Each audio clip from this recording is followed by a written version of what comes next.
네, 오늘은 누가복음 20장 41절부터 21장 4절 있는 말씀을 함께 나누겠는데요. 네, 우리 제목이 나의 모든 것을 하나님께 드릴 수 있는 믿음이라고 되어 있습니다.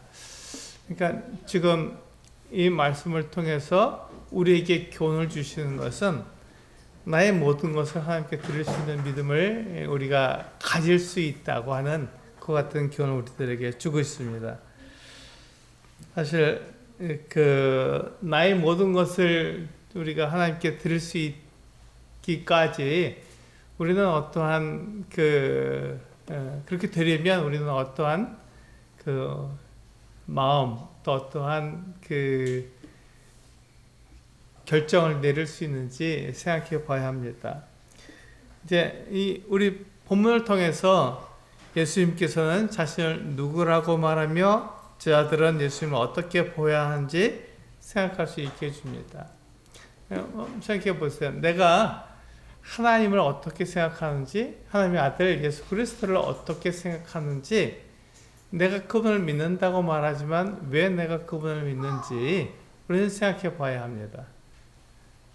그래서 내가 하나님을 믿는 그 이유 또 그 목적이 나를 위한 것이라면 오늘 말씀을 통해 도전을 받고 그 생각을 바꿔야 합니다. 내가 예수 그리스도를 믿는 것이 내가 이 세상에서 잘 되고 사람들 앞에 높임받기 원하는 것이라면 오늘 말씀을 통해서 도전을 받고 그 생각을 바꿔야 한다는 것이죠. 오늘 제목처럼 하나님이나 또 예수 그리스도를 나를 위해서 섬기는 것이 아니라 오히려 그분들을 위해서, 하나님을 위해서 또 예수 그리스도를 위해서 내가 가지고 있는 것들을 드릴 수 있는 그 같은 믿음을 우리는 가져야 한다는 것입니다. 우리는 예수님을 왜 믿냐 이렇게 물어보면 이렇게 대답을 많이들 합니다. 예수 그리스도께서 내 죄를 다 용서해 주셨기 때문에 나는 그분을 믿습니다. 이렇게 얘기합니다. 예, 맞는 말씀입니다. 성경에서 그렇게 말하고 있죠. 그렇게 믿으라고 우리들에게 이야기하고 있습니다. 그런데 거기에서 우리가 생각해 봐야 할 중요한 부분이 한 가지가 더 있습니다. 그것이 뭐냐면 예수 그리스도는 우리의 삶의 모든 것들을 다 책임지고 계시다는 것이죠. 우리를 지으신 창조주시기 때문에 그렇습니다. 그래서 예수 그리스도는요, 우리의 죄를 용서하실 뿐만 아니라 우리의 모든 필요를 하시고 공급하시는 창조주시라는 것을 우리는 기억해야 합니다. 그러니까 예수님께서 나에게 필요한 것들을 공급하시는 것뿐만 아니라 또 나의 죄를 다 용서하시는 분이라는 것이죠. 그것이 예수님께 다 해당된다는 것입니다. 그러므로 우리가 예수님을 다만 우리의 믿음을 위해서, 우리의 영적 구원을 위해서만 예수를 믿는 게 아니라 내 삶의 전반적인 모든 것들을 위해서 예수님을 믿어야 한다는 것입니다. 우리는 이렇게 고백을 하지. 예수님은 우리의 왕이시라고 고백을 합니다. 예수님은 우리의 왕이십니다. 이렇게 고백을 하죠. 예, 좋습니다. 그렇다면 왕이라면 내가 왕을 섬기는 데만 왕이 필요할까요? 아니면 왕이 나를 돌보시는 그것에서 우리는 그 왕을 필요로 할까요?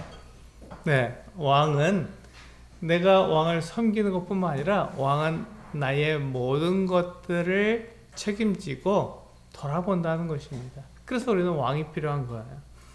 왕은 우리의 먹고 마시고 입는 모든 것들에 대해서 굉장히 큰 관심을 가지고 있습니다. 그게 올바른 왕이거든요. 그래서 백성들이 무엇을 먹는지, 무엇을 마시는지, 무엇을 입는지 돌아보고 생각해보고 그들에게 그게 부족하다면 그것을 채워줄 수 있는, 어떻게 하면 그들이 잘 살 수 있을까, 어떻게 하면 그들이 더 평안하게 살 수 있을까 하는 것들을 생각하면서 그것을 제공해 주려고 애를 쓰는 것, 그것이 바로 왕이 하는 일입니다. 그래서 예수님은 우리의 왕이라고 말할 때 우리는 예수님께서 내 죄를 용서해 주시는 것뿐만 아니라 내가 먹고 마시고 입는 모든 것에 대해서도 관심을 갖고 계시다 라는 것을 우리는 기억해야 한다는 것입니다.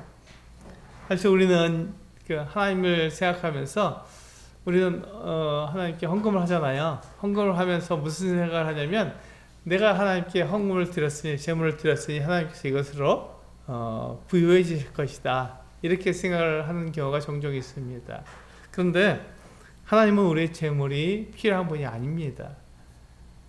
이것이 성경에서 말하는 하나님에 대한 분명한 지식입니다. 하나님은 우리의 제물이 필요한 분이 아닙니다. 그렇다면 하나님께서 왜 우리에게 제물을 드리라고 했나요? 네, 그것을 우리는 이 시간에 알아봐야 할 것입니다. 하나님께서 왜 우리에게 헌금을 드리라고 하고 왜 연보를 드리도록 그렇게 말씀하시는지 우리는 오늘 말씀을 통해서 알아볼 것입니다. 하나님께서 우리의 제물을 필요로 하시는 분이 아니라는 것은 우리가 이 말씀을 통해서 정확하게 알 수 있습니다. 우리 시편 50편 10절부터 12절까지 있는 말씀을 통해서 하나님이 어떠한 분인지 우리는 생각해 볼 수 있을 것입니다. 같이 한번 읽어보실까요? 시편 50편 10절에서 12절입니다. 시작. 이는 산림의 짐승들과 뭇 산의 가축이 다 내 것이며 산의 모든 새들도 내가 아는 것이며 들의 짐승도 내 것이미로다. 내가 가령 줄여도 내게 이르지 아니할 것은 세계와 거기에 충만한 것이 다 내 것이미로다. 그렇습니다. 하나님은 이 세상 만물을 지으신 창조주십니다. 이 세상 모든 만물 모든 것이 다 하나님의 것이죠. 그래서 그분이 주인이시라는 것입니다. 그분이 주인이시죠. 그러니까 우리는 그분을 섬기는 것입니다.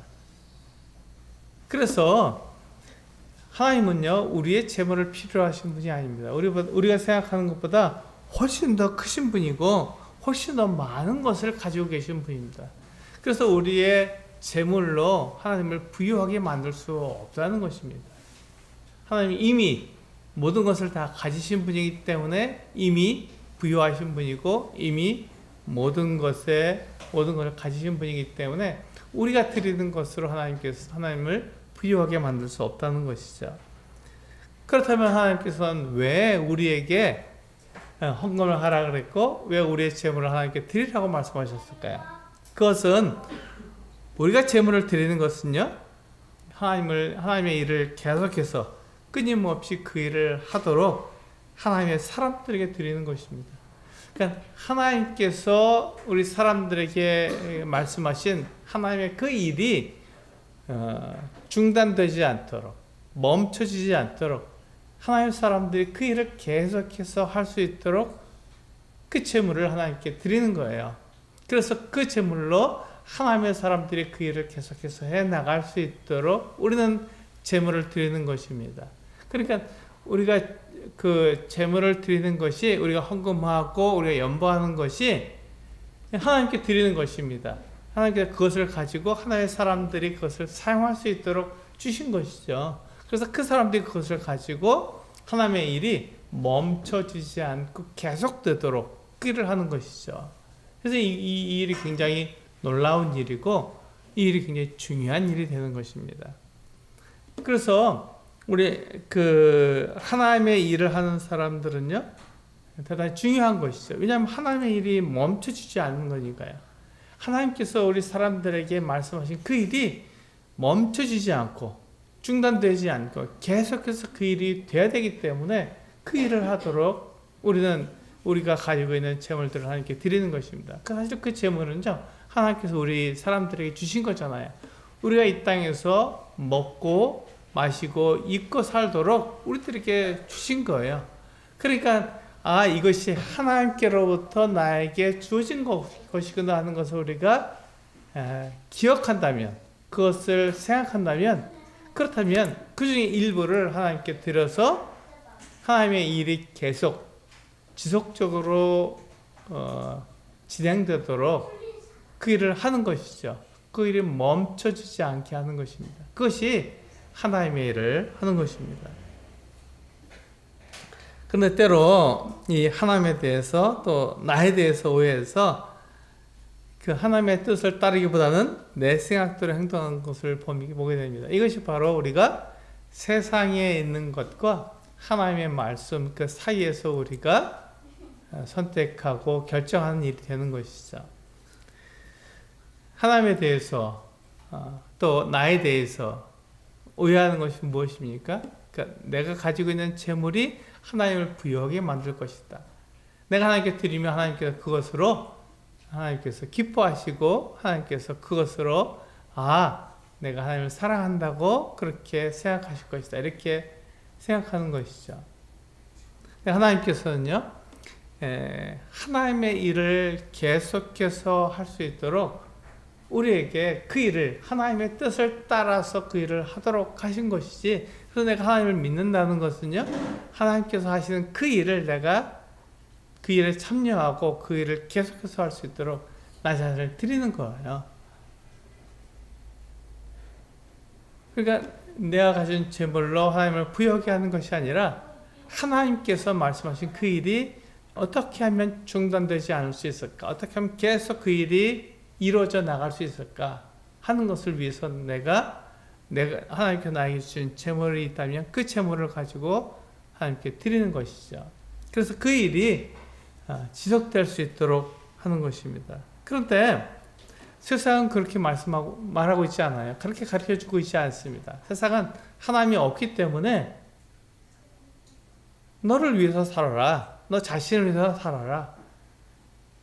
하나님을 위해서 사는 것이 아니라 나를 위해서, 나 자신을 위해서 살도록 그렇게 가르쳐주고 있는 거예요. 그러니까 먹고 마시고 있는 모든 것들이 하나님에 의해서 나에게 주어진 것이 아니라 내가 그 일을 한다고 생각하는 것이죠.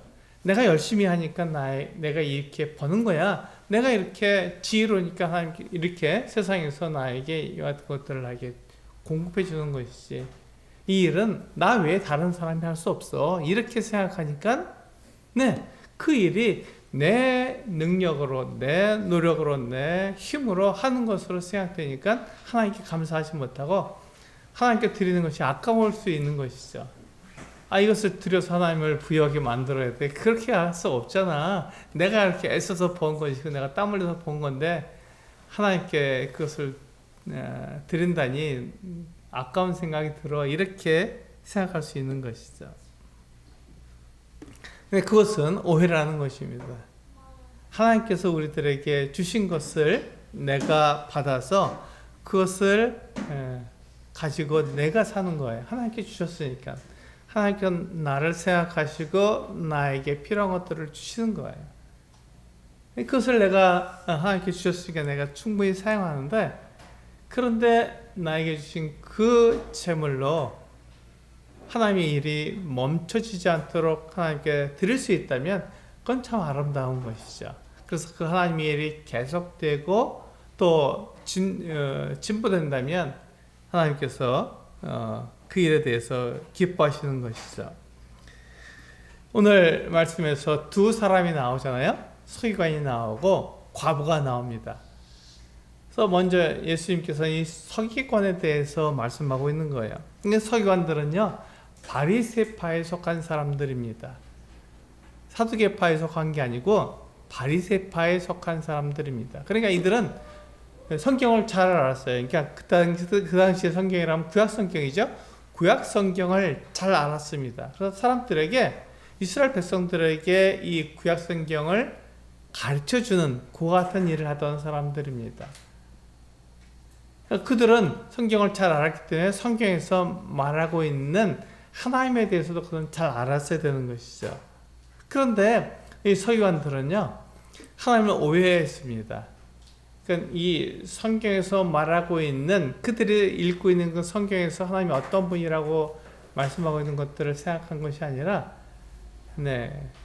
하나님은 성전에서 하나님을 섬기면 되고 내 일상에서의 삶은 내 힘으로, 내 능력으로, 내 노력으로 얻는 거니까 내가 이 세상에서 내가 잘 살고 또 내가 사람들에게 인정받는 것 같은 삶을 살기 위해서 내가 지혜를 짜내고 내가 노력해야 된다 이렇게 생각한 것이죠. 그래서 서기관들은요, 이 세상에서 가르치는 그 같은 삶의 방식을 가지고 살기를 원했습니다.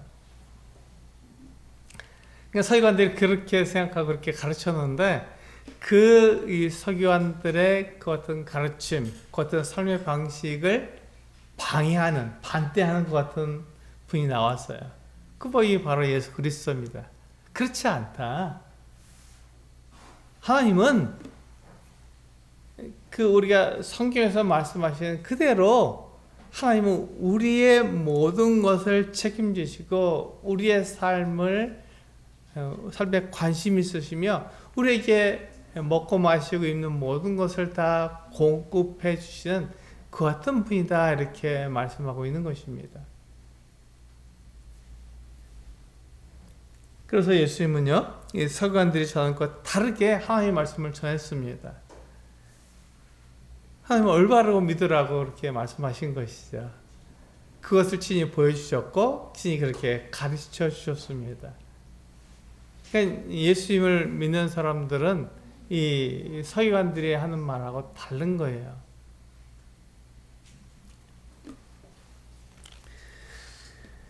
예수님은요, 이 서기관들에게 시편 110편 1절 말씀을 인용해서 도전하셨습니다. 뭐라고 말씀하셨냐면 다윗이 그리스도를 주라고 불렀는데 왜 그리스도께서 다윗의 자손이 되느냐고 그렇게 물었던 것이죠. 누가복음 21장 41절에서 이렇게 말하고 있거든요. 예수께서 그들에게 이르시되 사람들이 어찌하여 그리스도를 다윗의 자손이라 하느냐. 42절에 시편에 다윗이 친히 말하시되 주께서 내 주께 이르시되 내가 내 원수를 내 발등상으로 삼을 때까지 내 우편에 앉았으라 하셨도다 하였느니라. 이 말씀은 시편 110편 1절에 있는 말씀을 인용하신 건데요. 여기 보시면 주께서 내 주께 이르시되 이렇게 말씀하고 있잖아요. 그래서 이 앞에 있는 주와 뒤에 있는 주는 서로 다릅니다. 우리 시편 110편을 보시면 우리 개정성경에서 이것이 분명히 나와 있죠. 이것을 구분해서 말하고 있습니다. 그런데 이제 킹제임스 성경이나 이런 데서 보시면 이것이 같게 되어 있어요. 주께서 내 주께 말씀하시기를 이렇게 되어 있습니다. 그러니까 이 앞에 나와 있는 주는 하나님을 가리키는 것입니다. 하나님께서 뒤에 나와 있는 내 주 얘기할 때 주는 왕을 가리키는 거거든요.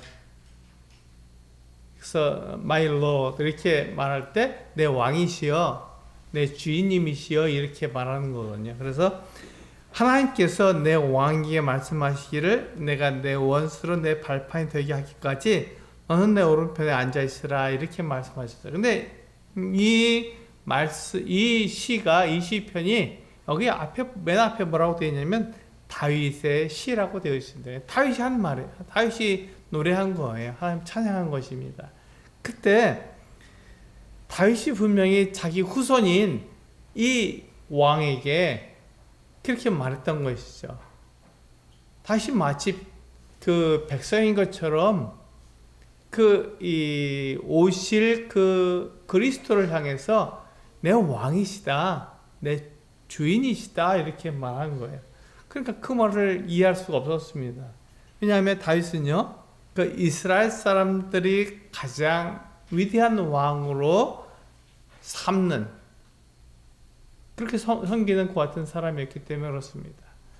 다윗은 이스라엘 사람들의 가장 위대한 왕으로 생각하는 사람이었어요.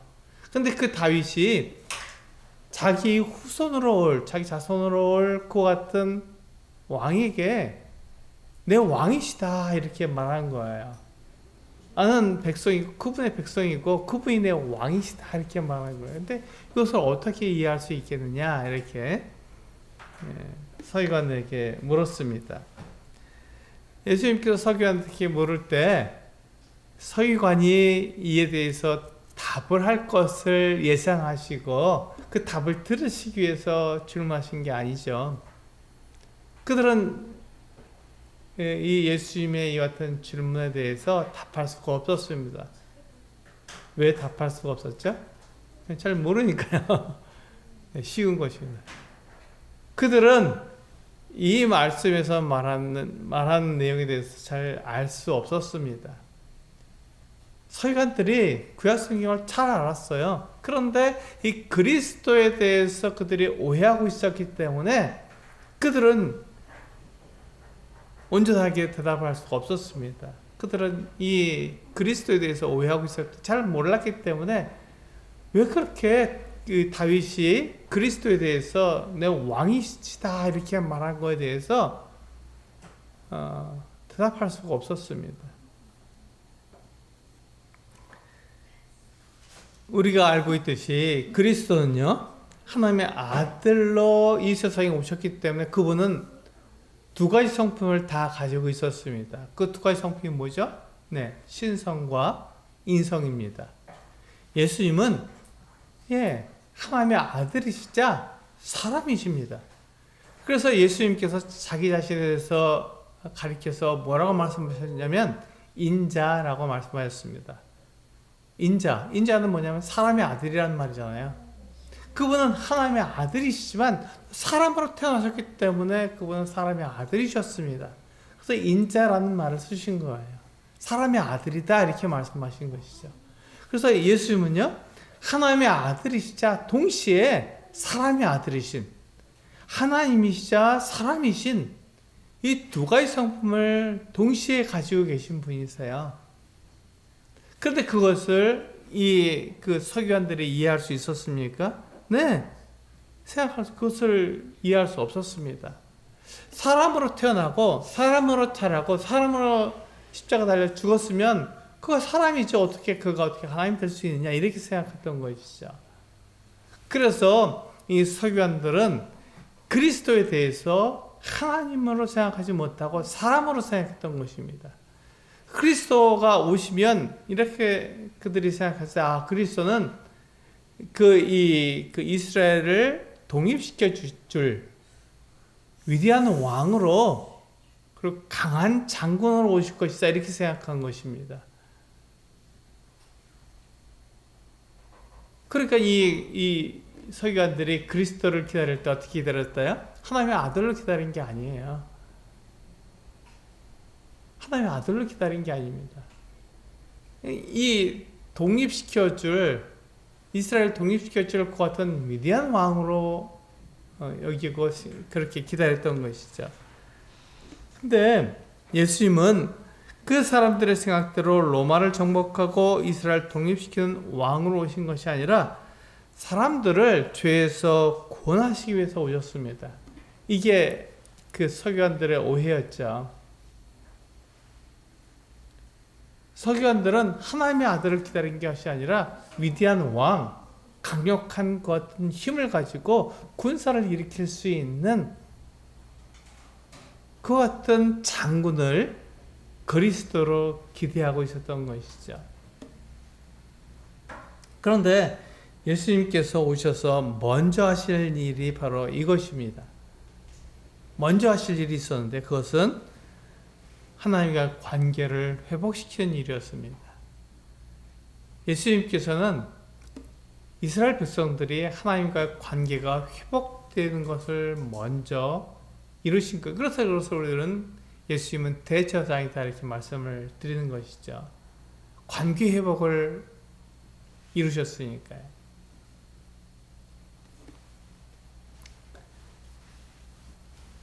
우리가 관계를 회복하지 않으면 하나님과의 관계를 회복하지 않고 그 상태에서 하나님이 기뻐하시는 일을 한다는 것은 그것이 이루어지지 않습니다. 그 일을 할 수가 없는 것이죠. 관계가 회복되어야만 그 일을 할 수가 있는 것입니다. 우리가 사람들과의 사이에서도 마찬가지지 않습니까? 다른 사람과 관계가 회복되어야만 그 사람과 그 좋은 사이를 유지할 수 있는 것이지 관계가 회복되지 않았는데 그것을 좋은 사이를 유지한다는 것이 말이 되지 않는 것이죠. 그것처럼 예수 그리스도께서는 이 하나님과 사람들 사이의 관계를 회복해서 그들로 하여금 하나님을 위해서 살 수 있는 하나님의 백성으로 그렇게 먼저 만들어 주시고, 그리고 그들이 그와 같은 하나님의 백성인 상태에서 하나님과 좋은 관계를 계속 유지할 수 있도록, 하나님을 위해서 그들이 섬길 수 있도록 그 같은 일을 하신 것이죠. 그래서 예수님은요 이렇게 말씀하셨습니다. 서기관들이 하나님 말씀을 가르쳤지만 그들은 하나님에게는 관심이 없었고 그저 이 세상에서 인정받고 높임받는 것에도 관심이 많았다는 것을 직접적으로 말씀해 주신 것입니다. 이게 굉장히 놀랍잖아요. 그래서 예수님은요, 너희는 서기관들처럼 그렇게 그들을 본받지 말라고 말씀하신 거예요. 그게 예수님께서 서기관들에 대해서 하신 말씀입니다. 그들은 이 성경을 알았지만 성경에 나오는 하나님을 따라 산 것이 아니라, 하나님을 섬기는 삶을 산 것이 아니라, 어떻게 하면 이 세상이 가르쳐주는 대로 어떻게 하면 이 세상에서 그들이 잘 살고 높임을 받는지 거기에 관심이 더 있었던 것이죠. 그래서 그것을 그렇게 살았기 때문에 예수님께서는 너희가 서기관을 본받지 말아라, 하나님께서 너에게 말씀해 주신 그 말씀에 순종해라, 이렇게 말씀하신 것이죠. 그래서 예수님은요 저들과 백성들에게 서기관들을 조심하라고 말씀하신 것입니다. 그들이 말은 마치 하나님을 섬기는 것처럼 말을 하지만 그들의 삶을 보면 그렇게 살지 않기 때문에 그들을 조심하라는 거예요. 잘못되면 나도 거기에 빠질 수 있기 때문에, 나도 말로는 하나님을 섬긴다고 하면서 내 삶으로는 그냥 이 세상에서 사는 삶을 살기 때문에 그것을 조심하라는 것입니다. 하나님께서는요 이스라엘 사람들이 주변 나라 사람들처럼 이 세상에서 높임을 받고 인정받는 것에 관심을 가지는 것을 원하지 않았습니다. 하나님 이스라엘 사람들이 다르게 원하셨어요. 그리고 다르게 부르셨습니다.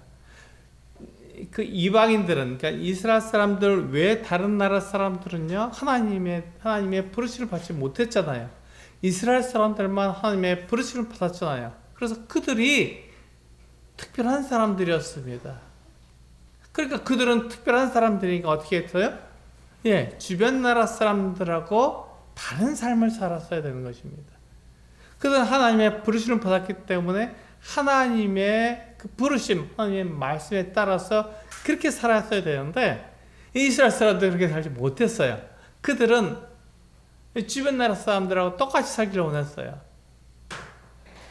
그들이 하는 행동을 따라하기를 원했습니다. 그렇게 하면 잘 사는 것, 그렇게 하면 행복하게 사는 것, 그렇게 하면 그들이 이 세상에서 사람들한테 인정받는 삶을 산다고 생각했기 때문에 그렇게 살기를 원했던 것이죠.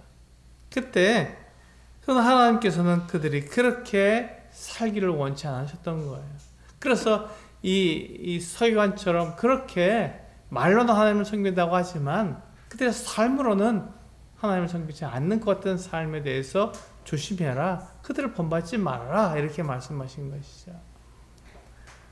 그런데 이 서기관들은 어떤 사람들이었습니까? 서기관들은요 과부의 가산을 삼키며 외식으로 길게 기도한 사람들이었습니다.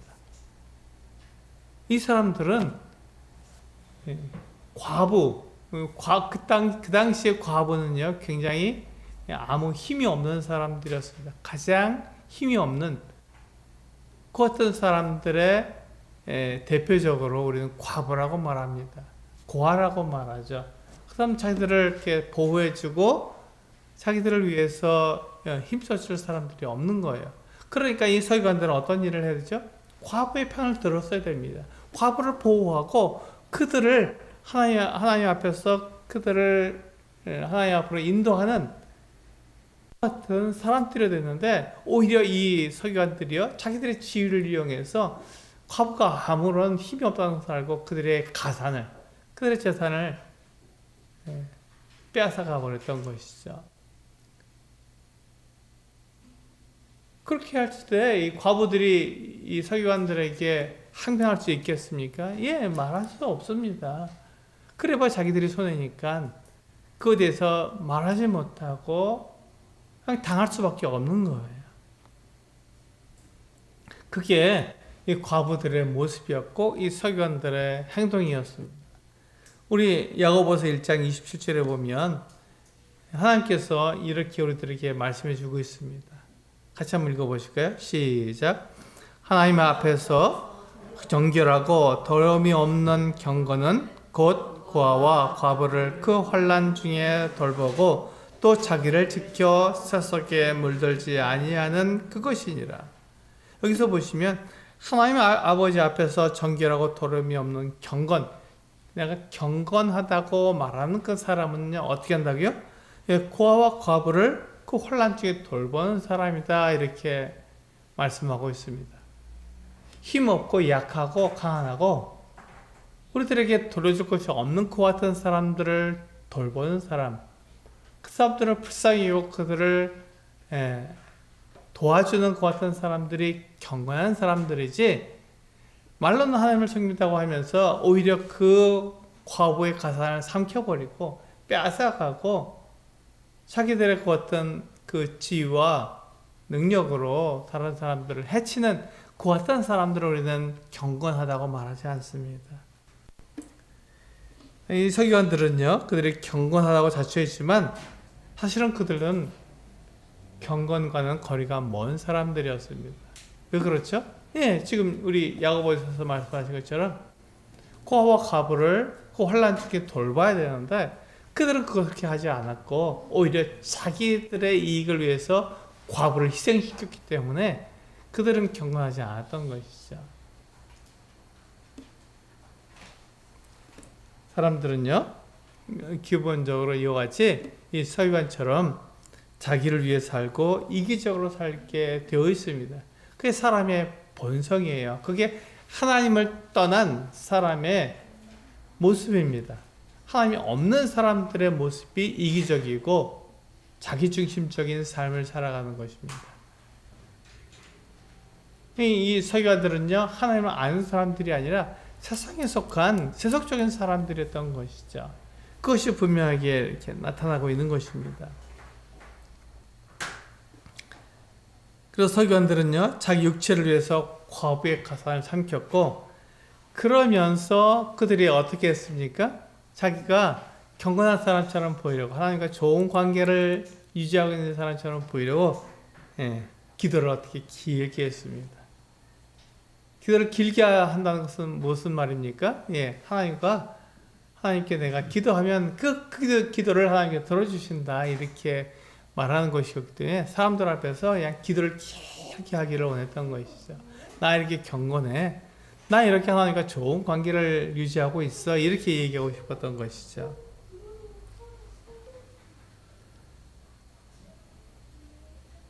그들은 그렇게 기도를 하고 또 그 자식자리에 가면 윗자리 상석에 앉기를 좋아했고 사람들이 인정해주는 것 같은 자리에 그들이 있기를 원했습니다. 이게 서기관들, 바리새인들의 모습이었습니다. 그들은 하나님을 섬기고 하나님을 믿는다고 고백했지만 사실 그들도 하나님을 오해하고 있었던 것이죠. 하나님을 섬기는 게 무엇인지 잘 알지 못했던 것입니다. 그래서 예수님께서 그들을 외식하는 자라고 말하고 그들에게 하나님의 말씀으로 도전할 수밖에 없었던 것이죠. 근데 그런 서기관과 다르게 정말로 하나님을 사랑하는 사람이 있었습니다. 정말로 하나님을 사랑하는 사람이 있었습니다. 그게 누굽니까? 그게 바로 이 과부였습니다. 그가 과부였어요. 서기관은 과부를 희생시켜서 자기를 돋보이는, 자기를 높은, 자기 재산을 늘리는 것 같은 사람이었지만 이 과부는요, 그렇게 하지 않고 하나님을 사랑하는 사람이었습니다. 그래서 그가 하나님을 사랑하는 마음으로 하나님께 헌금을 했습니다. 우리 지금 개역개정 성경에서는 헌금이라고 되어 있지만 개역 한글 성경에서는 이것은 연보라고 되어 있습니다. 그러니까 연보라는 말이 잘 우리가 잘 이해하지 못하니까 헌금이라고 바꿨어요. 그런데 그 이스라엘 성전에 가면요, 이렇게 여러 개의 그 연보함이 있었습니다. 그래서 거기에다 이렇게 넣게 되어 있었어요. 그러니까 이것은 연보지, 이것을 헌금이라고 우리는 하지 않습니다. 이 연보를 우리 드린 거예요. 그래서 이제 헌금을 드린다는 것은 우리 11조를 드리는 것이죠. 11조는 그렇게 하나님께 드려서 그 백성들이 사용하고, 연보는 내가 그 목적을 가지고 이 과부가 그 같은 일을 했던 것이죠. 그래서 이 과부는요, 분명하게 그와 같은 연보를 하나님께 드렸는데, 이 과부가 드린 연보가 얼마였습니까?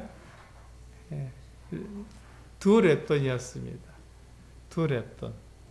렙돈 2개밖에 드릴 수 없었어요. 지금 오늘날 화폐로 좀 바꾼다면, 우리가 잘 아는 화폐로 바꾼다면은 한 5,000원, 6,000원 정도 되는 돈이었습니다. 5, 6,000원 정도 되는 돈을 하나님께 드린 거예요. 그거 갖고 우리가 어디에 사용할 수 있을까요? 5, 6,000원 가지고는요. 어디 사용할 데가 없죠. 너무 적은 돈 아니겠습니까?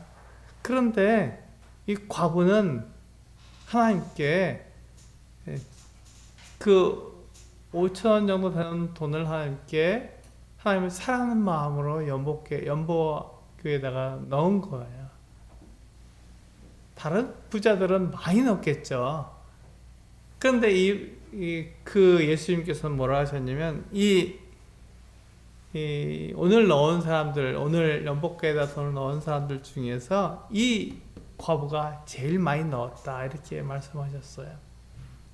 왜냐하면 다른 사람들은 그 풍족한 중에서, 그들이 많이 있는 중에서 그냥 일부를 드린 것이지만, 이 과부는 어떻게 되게요? 자기 생활비 전부를 하나님께 드렸기 때문이다, 이렇게 말씀하고 있는 것이죠. 이 적은 돈이요, 사람들에게는 아무것도 아닐 수 있지만, 하나님께서는요, 모든 것을 할 수 있는 모든 것이었습니다. 하나님께 그것을 드리면 하나님께서는 그것으로 모든 일을 할 수 있는 것이죠. 우리 오병이어 알고 있지 않습니까? 오병이어가 뭐냐면, 떡 5개와 물고기 2마리를 예수님께 드린, 그게 일반적으로 우리가 도시락이었거든요. 한 사람이 겨우 먹을 수 있는 도시락 정도 되는 그 같은 양이었습니다. 근데 거기에 남자만 한 5,000명이라고 했으니까 굉장히 많은 사람이 모여 있었는데, 이 소년이 예수님께 드린 그 도시락, 오병이어가 무슨 소용이 있겠습니까? 사람들이 생각했을 것이 아무런 소용이 없었던 거예요. 근데 이 소년이 그 오병이어를 예수님께 드렸습니다. 사랑하는 마음으로 드렸어요. 그래서 예수님께서 그 오병이어를 떡 5개와 물고기 2마리를 받으셔서 그것을 하나님께 기도하시고 사람들에게 떼어 나눠주셨을 때 어떻게 됐죠? 네, 5,000명이 먹고도 남았다, 이렇게 말씀하고 있습니다. 또 예수님께서 베드로에게, 네가 밤새도록 그물질하고 고기를 한 마리도 못 잡았지만 배 오른편에, 깊은 데로 가서 배 오른편에다가 그물을 던져라, 그러면 잡으리라, 이렇게 말씀하셨는데 베드로가 예수님 말씀대로 가서, 깊은 데로 가서 배 오른쪽에다 그물을 내렸는데 어떻게 했죠? 그물이 찢어질 정도로 많이 고기가 잡힌 거예요.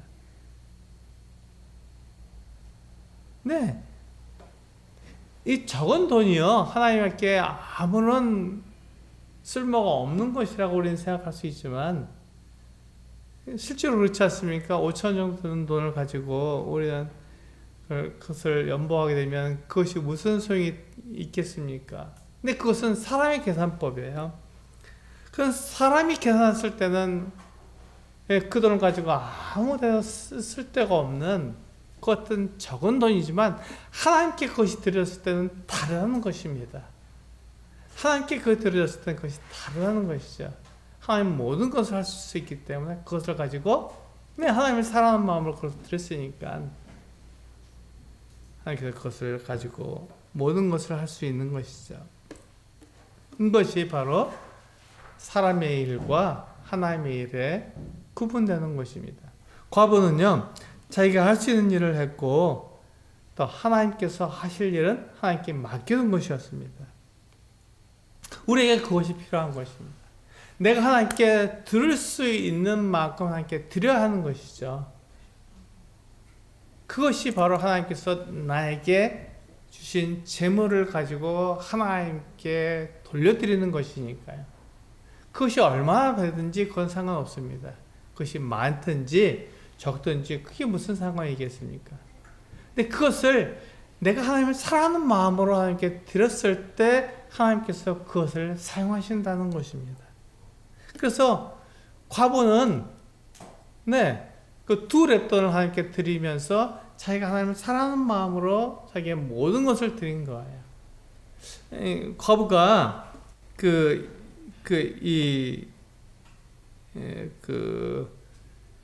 생활비 전부를 드렸다고 했는데 그것을 오해해서 그게 전 재산을 드렸다고 이렇게 말씀하시는 분들이 있는데 그렇지 않습니다. 전 재산을 드린 건 아니고 생활비 전부를 드린 거예요.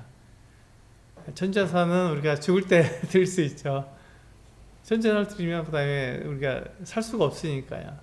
하나님께서는 그것을 원하신 게 아니에요.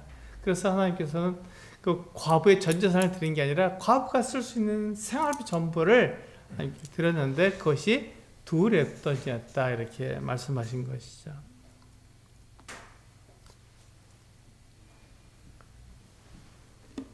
비록 우리가 적은 돈이라도 하나님께 드리면 하나님께서 그것을 사용하실 것이고 우리가 생각하지 못한 놀라운 일들이 일어나게 될 것입니다.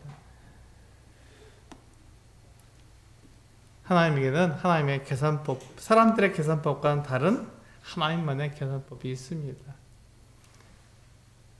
우리의 계산으로는 두 렙돈을 가지고 한 5천 원 정도 되는 돈을 가지고 어디에 쓸 수 있을까 생각하지만 하나님은 그것을 가지고 놀랍게 하나님의 일들을 이루십니다. 하나님의 사람들이 하나님의 일을 하는데 장애가 되지 않도록 중단되지 않도록 그 일을 하도록 하나님께서는 그 돈을 사용하실 것입니다.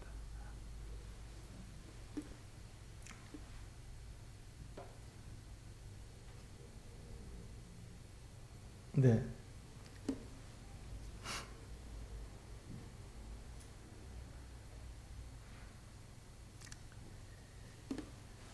사람들은 하나님께서 계시며 말씀하시는 분이지만 하나님이 계신 것도 믿지 못했고 하나님이 말씀하시는 것도 믿지 못했습니다. 그러니까 내가 살아야 되는 거예요. 내가 해야 되는 것이죠. 먹고 마시는 일은 내가 해야 된다. 내 힘으로 하는 것이다. 이렇게 생각하는 거예요. 하나님께서 나에게 주시는 것임을 생각하지 못하는 것이죠. 네. 가만히 생각해 보세요. 우리의 건강을 하나님께서 건드리시면 우리는 아무 일도 못합니다. 우리의 생명을 가져가시면 우리가 이 땅에서 아무 일도 할 수 없는 거예요. 하나님께서 우리에게 있는 재산을 그냥 다 가져가시면 우리는 그것에 대해서 아무것도 할 수가 없습니다. 그런데 하나님께서 우리에게 주시고자 하시면 풍성하게 줄 수 있어요. 그것에 대해서 우리는 하나님께 이렇게 해라 저렇게 해라 말할 수가 없어요. 하나님의 뜻대로 하나님의 계획대로 하나님께서 생각하시는 그 생각대로 그렇게 이루어지는 거예요. 거기에 우리가 사용되는 것이죠. 이것이 굉장히 놀라운 것입니다. 과부는 하나님의 그 같은 동역자로 사용된 거예요. 그래서요.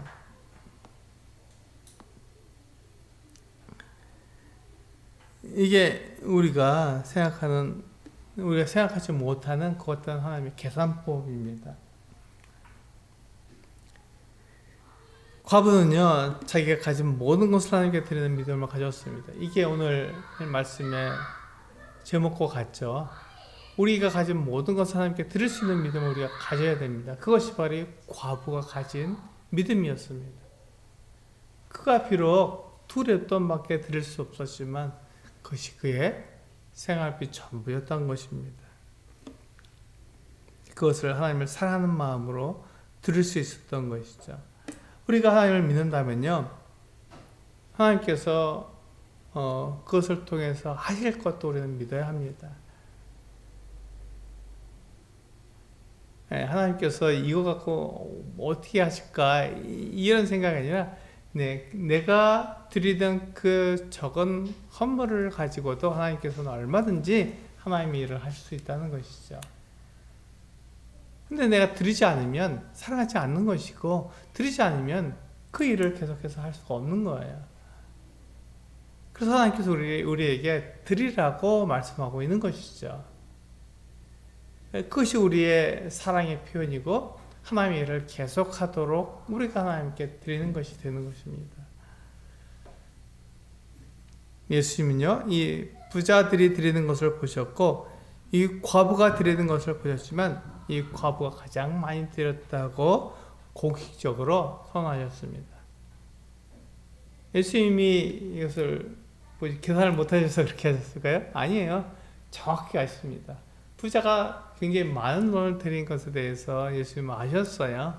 하지만 그들은 풍성한 중에 드린 것이고 과부는 자기에게 있는 모든 것을 드렸기 때문에 과부가 가장 많이 드렸다, 이렇게 말씀하신 것입니다. 공식적으로 선언하신 거예요. 그렇다면 하나님의 계산법은 우리의 계산법하고 다르다, 이걸 알 수 있는 것이죠. 내가 하나님께 드리지 못할 것이 없는 것입니다. 나의 가난함, 나의 연약함, 나의 부족함이 하나님께 드릴 수 없는 것이 아니라 그것 때문에 하나님께 드릴 수 있는 것이죠. 하나님께서 하나님의 계산법은 다른 것이니까, 사람의 계산법하고 다르니까. 물론 이 일을 통해서 과부가 하나님의 일에 동역한 사람이었다는 것을 분명히 알 수 있습니다.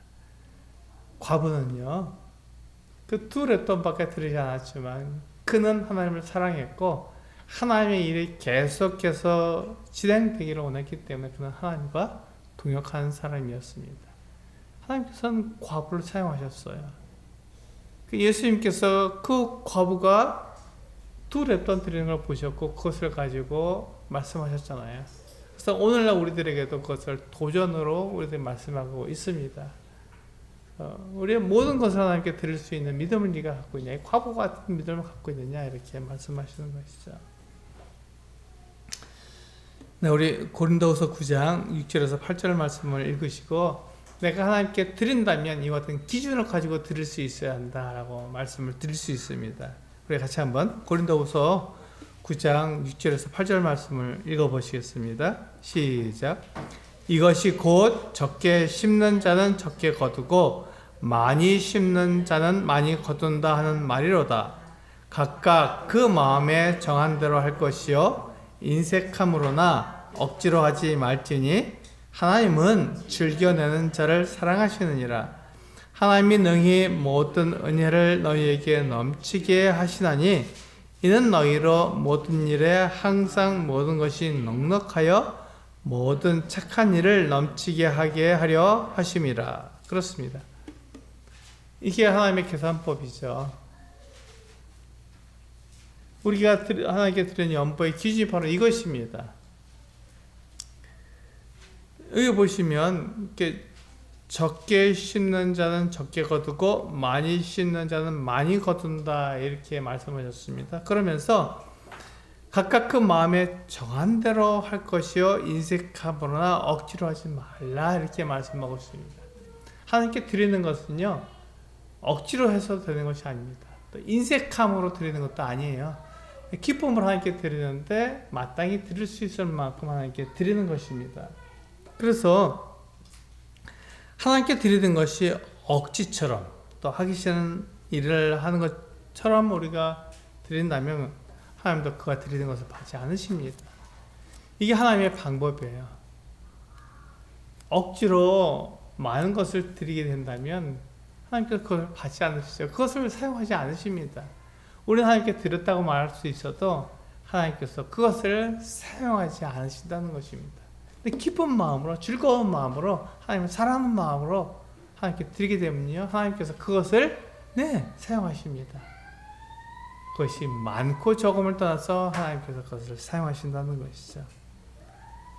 마지막 말씀입니다. 이것이 바로 믿음이고 이것이 바로 경건입니다. 이것이 믿음이고 경건입니다. 우리가 하나님을 믿는다는 것, 내가 경건하게 하나님을 섬기고 살아간다는 것이 바로 이것입니다. 하나님을 내가 사랑하고 그 사랑하는 마음으로 하나님께 드릴 수 있는 것. 그래서 하나님의 일이 계속 중단되지 않고 멈추지 않고 계속 될 수 있도록 그 일을 하게 하는 것입니다. 서기관은 마치 하나님을 섬기는 것처럼 말을 했지만 그는 이것에 대해서 생각하지 않았어요. 하나님이 일이 계속되게 된다는 걸 생각하지 않고 내가 어떻게 하면 사람들한테 잘 보일까? 이것에만 관심이 있었던 것이죠. 그런데 과부는 하나님을 사랑했기 때문에 하나님의 그 일이 계속 진행되기를 원했던 거예요. 멈춰지고 중단되기를 원치 않아서 그 일을 위해서 하나님께 드렸던 것입니다. 비록 그것이 액수가 적었다 할지라도 하나님의 계산법은 다르기 때문에 하나님은 그 적은 돈을 사용하셔서 하나님의 일들을 이루실 것입니다. 그것이 하나님의 계산법이고 하나님께서 우리에게 증거를 보여주셨잖아요. 오병이어의 증거를 보여주셨고 또 베드로가 그렇게 그물을 던지는 것을 통해서 우리에게 보여주셨습니다. 많고 적음이 아니라 사랑하느냐 순종하느냐에 달려있는 것입니다. 오늘 우리가 이 누가복음을 통해서 우리들에게 말씀하고 있는 그 내용을 우리가 살펴볼 때 하나님은 사랑하는 자들, 기쁨으로 하나님께 드리는 자들의 그 어떤 드리는 것을 즐겨 받으시는구나 하는 것을 알 수 있습니다.